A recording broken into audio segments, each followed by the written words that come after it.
Wala pong tigil. Hanggang dumugo po yung ulo ko. Yung Grabe. dumugo na po yung ulo ko, dali-dali po niya binuksan yung gripo at sabi niya, maligo ka na, LB, maligo ka na. Ganun ka walang hiya, ha? Ano ginawa? Sinubsob po niya po ako Sinubsob sa niya. bowl. Tapos, Grabe. Sinubsob sa baw. Tapos po inuuntog po sa dingding ng CR. yung ulo Grabe ninyo. Opo. Anong sinabi nyo? Nagmakaawa ba kayo? Sabi ko po, tama na te, tama na. Hay na nga no mga kababayan, talagang kalunos-lunos po ang sinapit nitong si Nanay LV sa mga kamay ng dati niyang amo na si Franz Ruiz. Dito po sa video na to talagang itutuloy yung pagsasalaysay nitong si Nanay LV kung ano-ano yung mga naranasan niya pa sa kamay nitong si Franz Ruiz. At dito rin sa video na to mga kababayan, papatutuhanan po nitong si JM at nitong si Dodong lahat ng sinasabi nitong si Nanay LB. Pero bago po yan mga kababayan, kung bago lang po kayo sa PH Trending, like po ng ating video para lagi po kayong updated. Hayun na nga no mga kababayan, dito sa video to nagkaalaman na po talaga at talaga na mga wala na pong lusot etong si Ruiz. Tumitibay po yung kaso laban sa kanya. Para sa mga nagtatanong kung magkano na po ang nalikom na pondo para dito kay Nanay LB, ito na po yung ating donation check. Hayan na po mga kababayan, 1,020,296 na po ang nalilikom na pondo para dito kay Nanay LV. Talaga na mga, sabi po nitong si Ma'am Isabel Dasa, personal daw po niyang iaabot itong 1,020,000 na to para dito kay Nanay LV Vergara. Napakabuti po talaga ng kalooban itong si Ma'am Isabel Dasa. Mga kababayan, isang like lang po kung gusto nyo po ang ginawa na to ni Ma'am Isabel Dasa. Maraming salamat po. Huwag na natin patagalin to. Sabay-sabay po nating panoorin ang pagsasalaysay nitong si Dodong at nitong si JM dyan sa nangyaring hearing sa Senado. Ito na po ang buong video mga kababayan. Like. Siya ba yung nanakit? Opo. Okay. Talagang siya. Ayan, harapan na pong Kasi in-identify. Siya po talaga. merong sinasabi si Mrs. Ruiz noong nakaraang hearing na kaya nabulag si LV ay dahil sa pananakit ng kanyang kasamahan sa trabaho. Totoo ba ito? At isa ka ba sa tinutukoy ni Ms. Ruiz na di umano'y nambugbog kay LV? Opo. Anong opo? Ikaw ba nang bugbog kay LB? Hindi po. Hindi. Siguraduhin mo. Si Fra- Kasi tanong ni Senator Estrada. Isa-isa ko lang yung tanong. ha? Sinasabi COVID ni Mrs. talaga to. Ruiz, Di kaya na daw yan ang tanong. nabulag si LB, manang LB, ay dahil ginulpe ng mga kasamahan nyo rin sa trabaho. Hmm. Kasama ka ba doon? Ikaw ba yon ng gulpe? Hindi po. Sino ng gulpe? Si Fran po. Yung tinuro mo kanina. Opo. Siya lang ang gulpe. Wala kang ibang kasamahan na nanggulpe Wala po. kay LV. Ha? Wala po. Ang sinasabi din niya, so ibig sabihin nagsisinungaling si Ginang Franz sa lahat ng mga sinasabi niya, sa lahat ng mga ipinahayag na noong nakaraang pandinig. Opo. Nagsisinungaling siya. Kasi ang sabi ni Ginang Franz na sino ba may gusto? May nag-away kayo, ikaw, tsaka hindi ko alam kung ikaw, tsaka si Manang LV dahil may gusto ka kay LV. Wala po. Ha? Yun Wala ang sinabi niyang yun ang ipinahayag niya noong nakaraang pandinig. Siya daw ang tama, si Dodong. Si alias Dodong. Wala naman po eh. Hindi, kahit kailan hindi kayo nag-away. Wala po. Hindi kami nag-away po. Kahit kailan. Aling LV. Kahit kailan hindi ba ho kayo nag-away ni Dodong o ni JM? Hindi po. Kahit kailan. Opo. May gusto ka ba kay Dodong? Wala po. May gusto sa'yo si Dodong? Wala rin po. Wala. Baka So may lahat love ng mga triangle, ipinahayag ni Ginang Franz Ruiz ay pawag kasinungalingan. Totoo ba yun? Opo, totoo po. Hindi po totoo. Gumagawa lang siya ng istorya na si Dodong ang nanakit sa'yo. Hindi po. Hindi Ayun. po yan totoo. Si Ate Franz po talaga nananakit. Siya lang. Ayun. Opo. Si Ate Yung Fran. asawa. Hindi. Paglasing lang po. Ano ginagawa sa'yo consistent, ha? paglasing yung lalaking amo mo? Naninipa po. Sa At kanisipa, anong parte ng na- katawan? Buong katawan ko po. Pati mukha. Grabe. Opo. Pati mukha, sinisipa ka. Sinusuntok po. Sinusuntok ka sa mukha. Ibang Nung klase. lalaki, Opo. ano gamit? Kamao lang niya o meron instrumento na hawak? Kamay lang po. Kamay niya. Opo. Gaano Kamay. kalakas ang suntok? Kasi Talaga. Malakas po. Kasi lakas ng Ibang suntok ni klase. Manny Pacquiao. Opo. Ha? Opo. Matutulog ka na nun. Hindi ka na mabubuhay nun.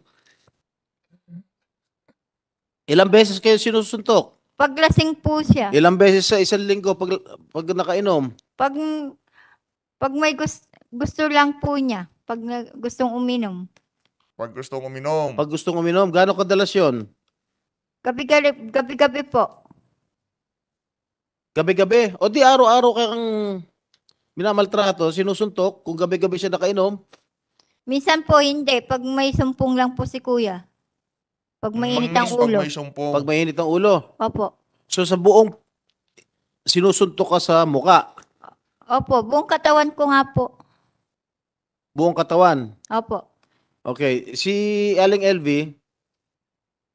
anong ginagamit na instrumento sa inyo? Nino po. Yung si Franz, yung babae, Kamay lang po. walang instrumento ginagamit. Wala po. Yung nung pumunta kayo sa CR, sa Inodoro, nilublub, ano ba? Inano ba yung mukha mo sa Inodoro? Opo. Si Ate Lublog. Franz po yun. Ano ginawa? Sinubsob po niya po ako Sinubsob sa niya? bowl. Tapos, Grabe. Sinubsob sa baw. Tapos po inuuntog po sa dingding ng CR. yung ulo Grabe. ninyo, Opo. anong sinabi nyo? Nagmakaawa ba kayo? Sabi ko po, tama na tay, tama na. Hmm. Ano, Tuloy pa rin po siya. tuloy-tuloy pa rin. Opo. Ilang minuto kang ginaganon sa CR? Marami na po. No, sa isang pangyayari. Sa CR po. Kaya nga, sa isang pangyayari sa CR, Ito katagal. gaano katagal? Kung sinusubsub yung mukha mo o inuuntog Baka yung dahil ulo na sa infection. dingding. Minano Yung sa pong subsob sa bowl, parang 5 minuto po. O, yung pag-untog sa dingding, Wala pong tigil. Hanggang dumugo po yung ulo ko. Nung Grabe. dumugo na po yung ulo ko, dali-dali po niya binuksan yung gripo at sabi niya, maligo ka na LB, maligo ka na. ganun ka walang hiya, ha? Ha? Walang awat, walang puso. Opo. Kung Walang totoo man ang puso. sinasabi nyo. Opo, totoo po. Okay. With, Estrada, if I may interject. Nung sinusuntok ka, meron sing-sing yung amo mo. Sa mga nagre-request ng sa mga nagre-request po ng donation na check natin. Mamaya na lang po. Mamaya na po natin i-check kung magkano na yung nalilikong na pondo para dito kay Nanay LB. Mamaya po. Next video po 'yun. I-check po. Wala natin. po. Walang sing-sing. Can we ask Mrs. Franz Garcia Ruiz to please raise her both hands para makita ko lang kung may sing-sing. Wala siyang sing-sing. So, kamao lang talaga. Kamay lang. Salamat. ang sabi ni Ginang France, ikaw daw ang pumapasok sa kwarto ni JM. Hindi po totoo yun. Si JM ito yung isa, no? Isa witness. JM, totoo ba pinapasok ni LV sa kwarto? Hindi po. Kahit kailan? Hindi po. Ikaw ba may gusto kay LV o vice versa? Wala po. Wala. Ayun. So pawang kasinungalingan natin sinasabi na hayag ni Ginang France sa nakarang pandinig. Opo. Sigurado ka walang Sinungaling hindi to, ka Franz, pumapasok. na to.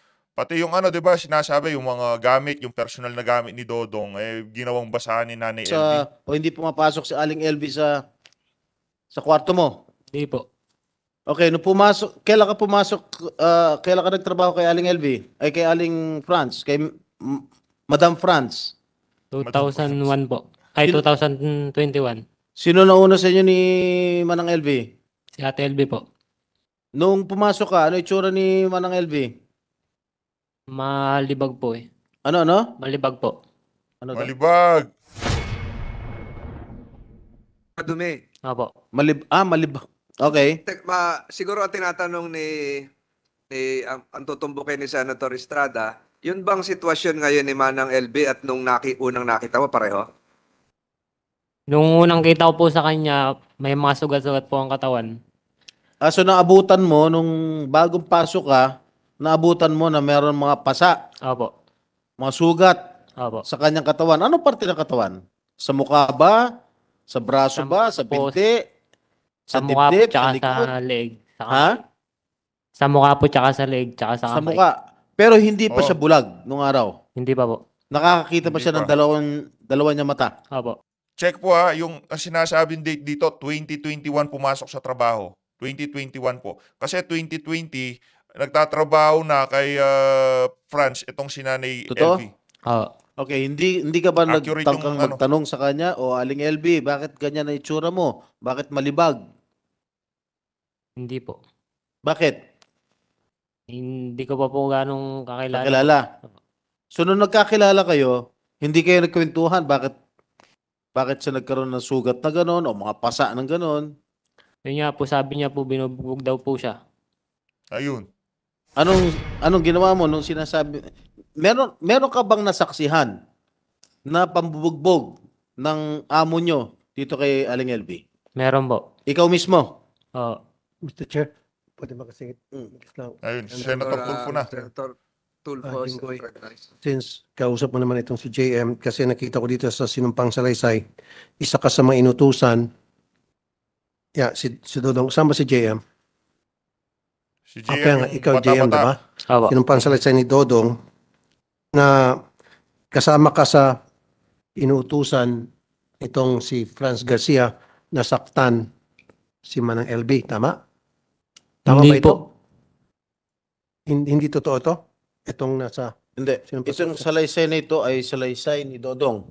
tama. Dito kasi sa Salaysay ni Dodong, ikaw si Dodong ano? Sinabi mo rito na nakita ko, nasaksihan ko din po ng dalawang mata ko, inuutusan din po ni Mrs. Ruiz sa pananakit, panggugulpi, paninipa, panununtok kay LV, ang mga kasamahan namin ng mga trabahador na sina Patrick at JM. Ikaw si Patrick JM, at right? GM. Tama ba yung sinasabi dito ni Dodong sa kanyang sinumpang salaysay na isa ka sa inuutusan nitong amo na saktan si Manang LV? Inuutusan po ako pero di ko po ginagawa. Ah, Sabi niya po na sapukin ko daw po. Sapukin mo. Oo. Hmm. Ano sinabi mo sa amo mo? Sabi ko po ayoko puti. O nung umayaw ka sa utos ng amo mo, ano sinabi ng amo mo? Wala naman po. Siguro, Mr. Chair, tanungin ko lang sana si Dodong kung follow-up lang. Hmm. Dodong, natuloy ba yung pananakit base sa utos ni Mrs. Garcia o hindi? Hindi po. Okay. hindi. Accurate. Thank you. Okay, JM. Yung huling tanong ko sa iyo, Patay ng mikropono ni... kailan mo nakitang binugbog si Aling LV ni Madam France? Simula po nung pumasok po ako. Ay, Gaano grabe kadalas? naman. Minsan po paggabi. Tuwing gabi. Opo. Araw, walang nangyayari araw. Paano mo nakikita ng binubugbog ni Madam France si Aling LV? Pag ano po, yung sarado na po kami. Sarado ng tindahan. Pagkarado Apo. na. O, paano mo nakikita? Pumapasok ka ba sa bahay? Pupunta po ako ng kusina pag Oh. matutulog na. O, Pag Kita ko po matutulog na. binubugbog po siya. paano siya binubugbog? Grabe. Pwede mo bang demonstrate? Paano niya binubugbog? Yung, Kunwari ikaw si Aling France, si Madam France. yung sinisipa-sipa po. Hmm. Tapos sinasapo ko yung ulo. Saan niya Ay, sinasapok grabe. ang ulo? Sa Suntok. Opo. Kamao. Walang instrumento, walang ibang instrumento. Wala po. Gaano kadalas? Araw-araw, gabi-gabi? Pag gabi po, pag minsan mainit po ang ulo. Bakit mainit ang ulo niya? Hindi ko po alam eh. Tuwing kailan mainit ang ulo niya? Gabi-gabi? Minsan po, pag ano. So ibig mo sabihin, halos gabi-gabi, sinusuntok niya si Manang LV. Opo. Tama po ba ako? Ha? Opo. Okay. The permission Senator Estrada. Hindi ka umawat? Hindi po. Hindi mo sinabihan. Tama na, ate. Hindi po. Bakit hindi ka umawat? Takot po. Tatakot din. Okay. Natakot ka? Bakit? Baka po madamay po ako. Okay, meron kang unang salaysay. Takot lahat sila Meron kayo. ka unang salaysay sa pulis. France. Itong salaysay na natanggap ko at binasa ko ay pangalawang salaysay mo na ito. Opo. Yung unang salaysay mo, handwritten, sulat kamay mo. Oo. Tama po ba? Opo. Bakit ka gumawa ng pangalawang salaysay?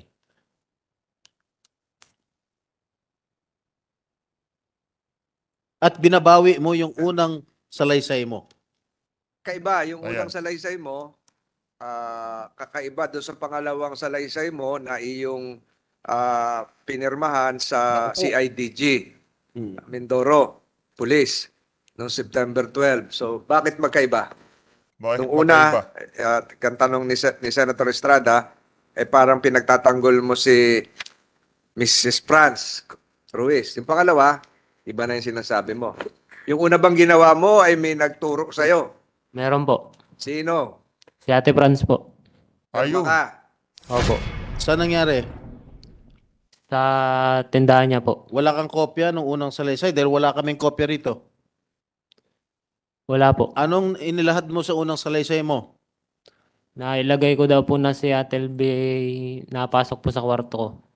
Ayun. Na Napasok. pumasok si Aling LV sa kwarto mo. Opo. Oh. Tapos, Tsaka po yung naglalagay po nung kalawang sa heater. naglalagay ng kalawang sa Heater. heater. Opo. Oh, tapos, Tapos ako daw po ang sabing may gawa nung pag sa mata niya po. ano? Ay, Yung pagsapok sa mata niya po. Pagsandok sa mata? Pagsapok po. Pagsapok sa mata, oh. pinapabintang Ano sa pa? kanya. Tsaka yung pong pagsunog ng washing. Pagsunog ng Washing po. washing machine. Oo.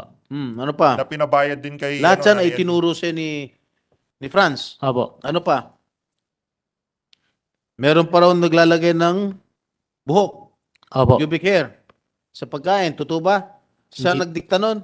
Opo. Siya po. Totoo bang meron nilalagay si Aling LV? Wala po. Ano pa? Wala. Ayun. Malinaw.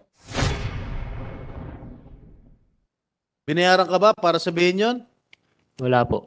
Walang ano? Consuelo Wala po. de Bobo. Di ba umalis ka, no? Lumayas ka at pinabalik ka ni Jerry. Opo. Tama po ba? Opo. Tapos naisip mo, kaya ka pinabalik ni Jerry dahil para gumawa ka ng salaysay, yung unang salaysay mo. Opo. Tama po ba? Listado Opo. na sila. Sige, tuloy mo. Ano pa ang sinabi ni Franz? Yun nga po, paglagay po ng buhok sa mga pagkain.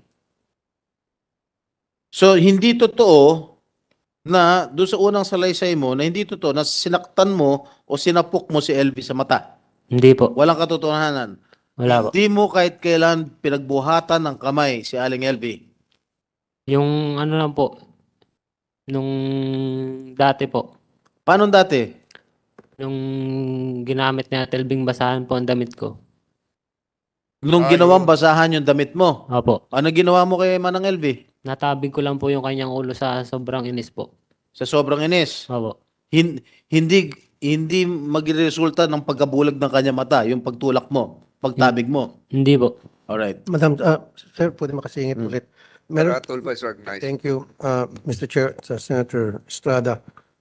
Dito sa sinumpang salaysay ulit ni Dodong sa pang-5 na paragraph, fifth paragraph, sabi rito, nakita ko po nasaksiyan na maraming beses na po na sumusuka ng dugo si LV dahil sa mga ginagawa sa kanya ni na Mrs. Ruiz, Patrick at JM.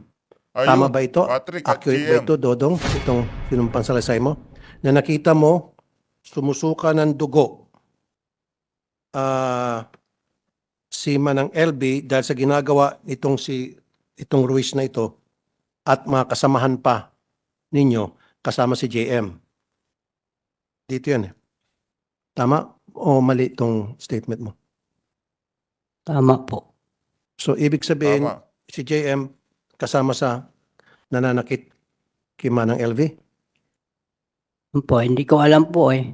Hindi, sabi mo Oh. kasi rito, nasaksiyan mo, nasaksiyan mo maraming beses po na sumusuka ng dugo si LV dahil sa mga ginagawa sa kanya ni na Mrs. Ruiz. Sino tong Patrick na to? Hindi manata si Mang Dodong ang gumawa ng ano na yan. Sinumpang salaysay. Hindi man siya ganyan magsalita Ikaw- eh. So, ang sinasabi ngayon mo, Dodong, si Ruiz, Mrs. Ruiz, and then yan si Patrick, at saka si JM, nasaksya mo, nananakit kay Manang LV hanggang sa sumuka siya ng dugo. Mm. Nandito to. Accurate ba to o Ano? inutusan ka lang na?